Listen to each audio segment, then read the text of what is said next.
তুমি তোমার জীবনের উদ্দেশ্যটাকে ফিক্স করো। ঠান্ডা মাথায় আজকে রাতের বেলা চিন্তা করবা যে আল্লাহ পাক তোমাকে কি জন্য দুনিয়ায় পাঠিয়েছেন।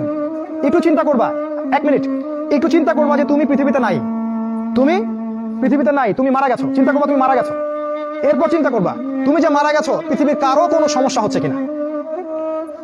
তুমি যে মারা গেছো পৃথিবী কি থেমে আছে? তোমার পরিবার থেমে থাকবে?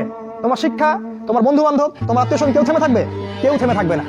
তুমি পৃথিবীতে থাকো বা না থাকো কারো কিছু আসে যাবে না। আল্লাহ পাক তোমাকে যে পৃথিবীতে রেখেছেন একটা সুযোগ খালি দিয়েছেন, যাতে তুমি আল্লাহর দ্বীনের জন্য কিছু করতে পারো। এটাই আল্লাহ তোমার কাছে চান, আর কিচ্ছু চান না। আর কিচ্ছু আল্লাহ তোমার কাছে চান না। আল্লাহ চান তুমি একজন ভালো মানুষ হও, ভালো মুসলিম হও এবং দ্বীনের জন্য কিছু খেদমত করে পৃথিবী থেকে বিদায় নাও। এই দিন তুমি ছাড়াও বিজয়ী হবে ইনশাআল্লাহ। তুমি থাকো বা না থাকো এই দিন কিন্তু বিজয়ী হবেই। হয় তোমাকে নিয়ে হবে অথবা তোমাকে ছাড়াই হবে। জীবনের উদ্দেশ্য ফিক্স করো। জীবনের উদ্দেশ্য একটাই, জান্নাত। জান্নাত পাওয়ার জন্য যা করা দরকার তাই করতে হবে। কোরআন হাদিস মেনে চলা থেকে শুরু করে আমল করা, আদব আখলাক সবকিছু এর মধ্যে চলে আসবে ইনশাআল্লাহ। আল্লাহ পাক তোমাকে পথ দেখাবেন। আগে